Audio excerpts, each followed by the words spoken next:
All right, ladies and gentlemen, welcome to the DJ Greg podcast. I'm all maxed up right now, and I'm glad you're here. Today with me is a legendary DJ from Minnesota. This is how bad this dude is. As a sophomore in high school, he DJed at Bernadette's in Uptown Minneapolis and First Avenue in downtown Minneapolis. He's also been on 89.9 KMOJ, Beat 96.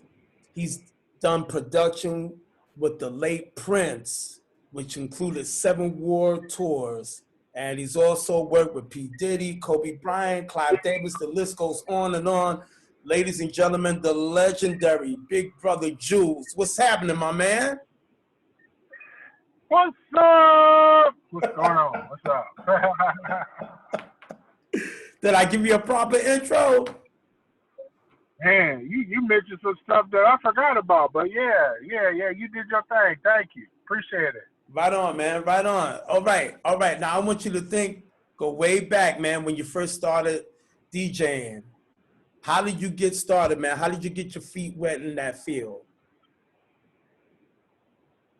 So my first experience DJing came from the first thing that you mentioned, which was Bernadette. I was a sophomore in high school, and I was down with these cats, KK Zulu and Ralph X, and they happened to have a Saturday night. It was a teen club up in Uptown, the YWCA, and they invited me to come through because I had all the vinyl.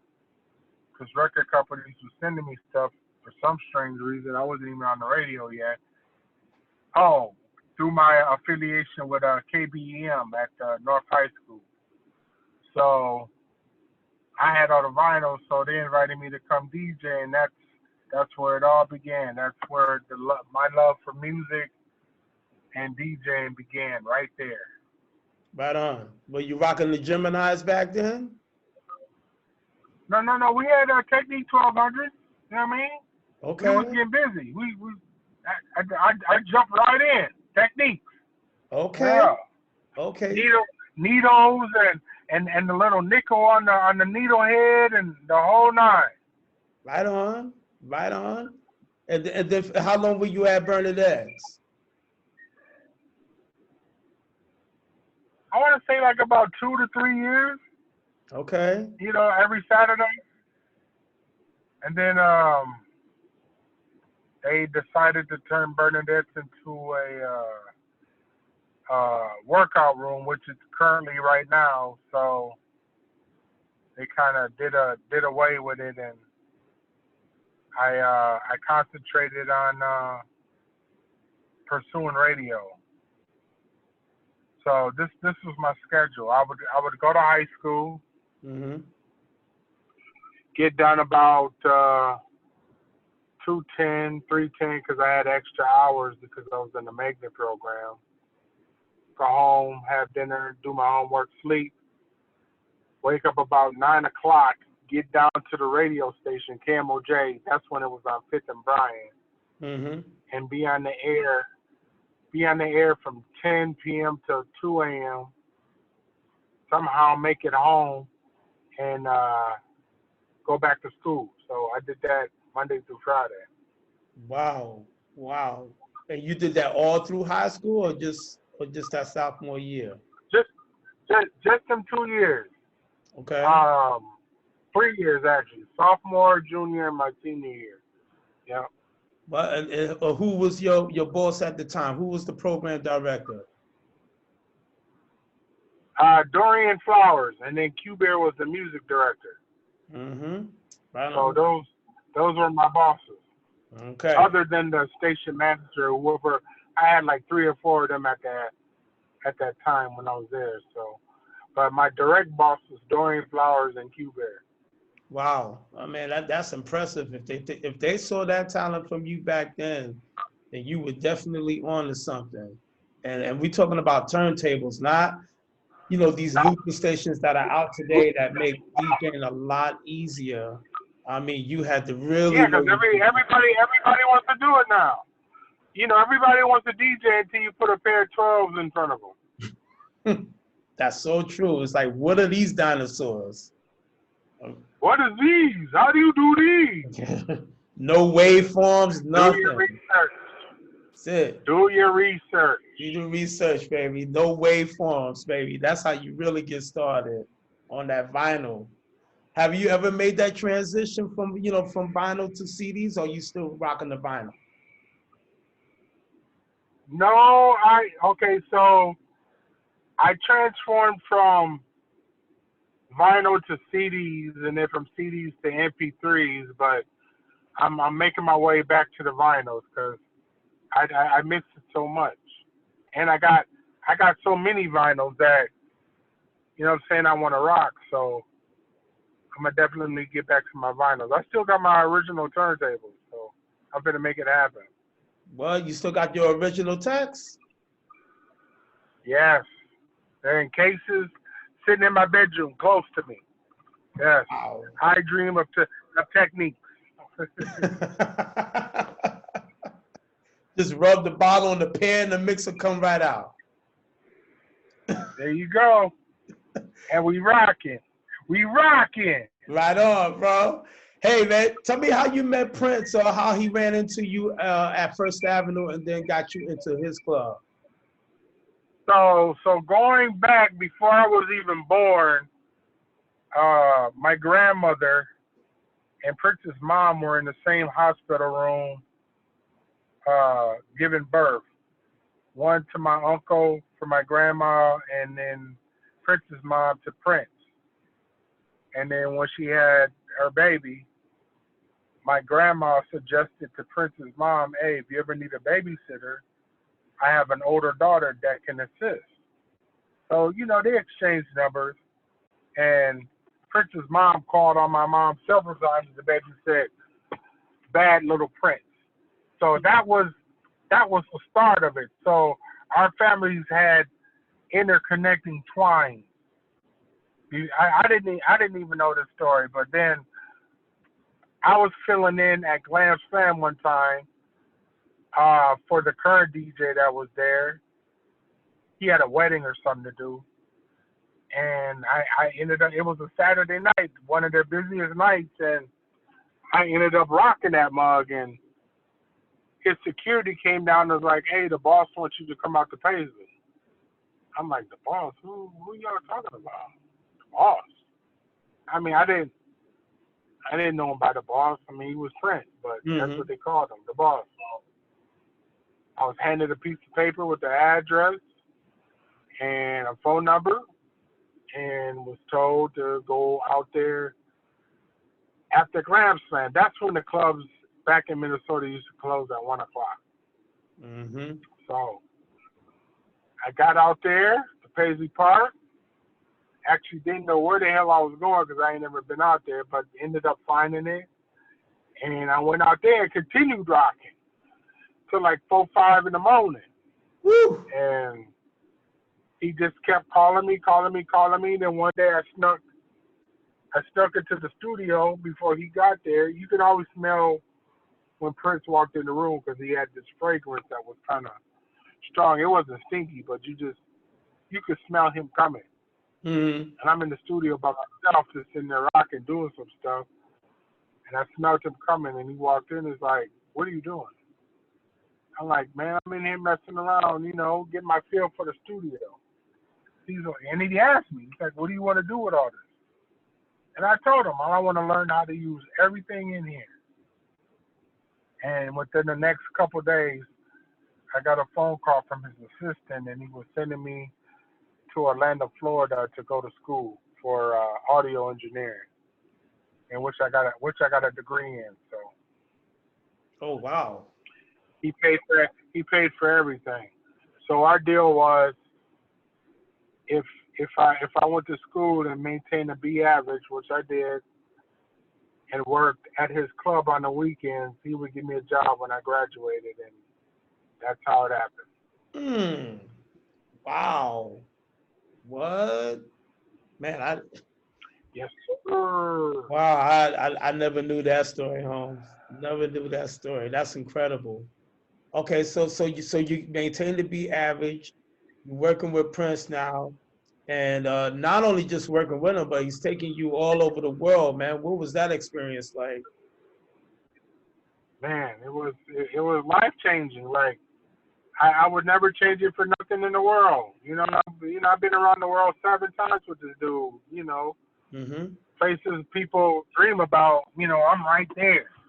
Like wow, experiencing life, looking at sights and rare monuments and things like that. So like I said, I would never change it for anything in the world. Hmm. Wow, that's dope, man. That's dope. Nice whip, by the way. Nice whip. Oh, thank you, thank you, thank you, But thank you. It's my little toy. I hear you, bro. So I mean, so with COVID and the whole night, the whole deal about this 2020 deal, what were some of the things that you did to, like, stay up skills wise?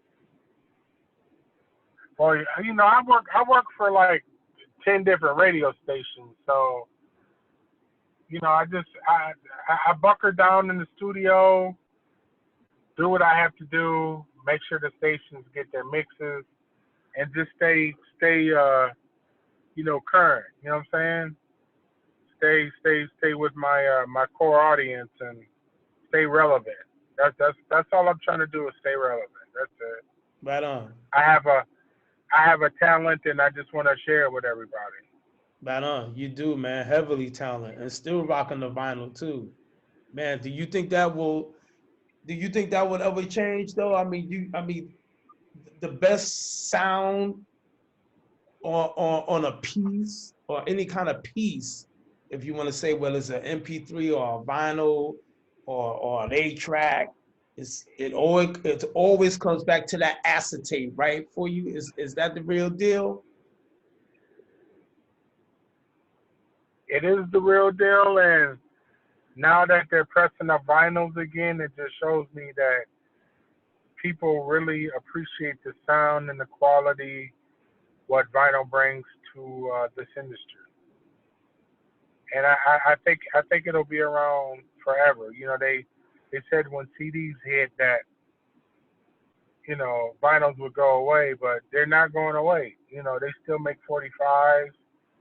They still pressing up vinyl, so there's a market for it. Just like old cars. You come out with a new car, they're like, oh, that old car is gonna go away. No, it's gonna become a classic, Right. and it's gonna cost more money to obtain. So old things tend to stay around, and people tend to appreciate. Absolutely. How many pieces of vinyl you got right now? About, if you had to About count it up. about 5,000. About 5,000. I've had about 200,000, but I downsized. So, but I held on to about 5,000 pieces. Okay. Okay. Do you think that will balloon back up sometime soon? No, I'm just gonna enjoy my 5,000 that I got. I hear you, man, because them jokers are heavy. Yes, they Yeah. are. And my back isn't the same. My back isn't what it used to be. You know what I'm saying? I feel you.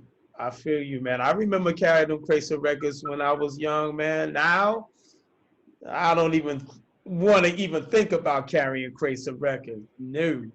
I'm paying the cost now. So you know what I mean. I got back problems, from carrying all them records and equipment and everything else. But it is what it is. I enjoyed my life. I lived a good life. So here we are. Right Now on. now we're dealing with new hurdles. Absolutely. Absolutely, man. With new hurdles, new challenges. You get inspired by that. There's something inspiring that could come out of that. I hear these records with coronavirus and virus remixes and all that kind of stuff. And some of it is like, yeah, whatever. And the other some of it is like, okay, this got a good beat. Maybe I can match this up with something. Yeah. You know what to do. You're a DJ. You're doing weddings like this. So, you know what I'm saying? You're a DJ. You know, we inspire Absolutely. and enhance creativity. So, you know, all we got to do is just adapt. You know, we're black people. We're accustomed to adapting. Absolutely. Absolutely. Like we got a choice, right? We ain't got no choice. Right. We really don't. Right. We don't. We gotta work it. Hey, one of my famous sayings is, if you ain't at the table, you're on the menu. I like that. I like that. Eat or get eaten. There it is. Straight up. You ain't at the table, you're on the menu. You on the menu. Straight up. I like that one, man. Hey, last before we get out of here, Jules, man, what's your meaning of success?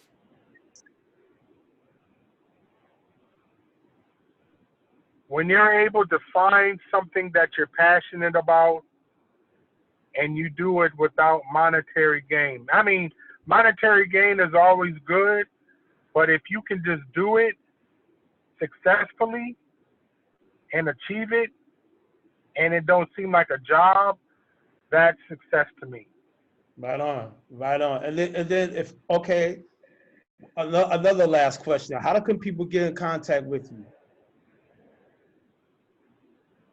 They can always follow me on Instagram, Brother Jules on Instagram, BrotherJules, or Bro Jules 2 on Facebook. All right. All right. We got you connected, man. Hey, thanks a lot for taking the time with me and for everybody that's watching, man. I really appreciate being one of the first people to ask you to be on a podcast. I don't know what's wrong with the others, but Yeah, man, you popped my cherry today, man. I ain't never been on no podcast, and this was fun. I like this. You should be on more, man. We don't want the people over here in Minnesota to forget about you, man. You definitely put on a great show. I hope they don't forget about me, man. No. I put on for the city, boy. No, man. When I first found out about you, I was like, I gotta go see this guy. Because oh yeah, wide angle, yeah. That wide angle, yeah. I remember. That's right. That's the record pool. The record pool, yeah. That's right. That's right. They put me on to you, man. I'm like, all right, that's the one I gotta get with. And believe me, that'll be the one. Yeah. Hey, thanks a lot. Coming from New York, New York. Thank you for having me, Greg. Appreciate it, buddy. Hey, Thank man, you. Anytime, man. I got your back, man. Take care of yourself. All right, many blessings. All right.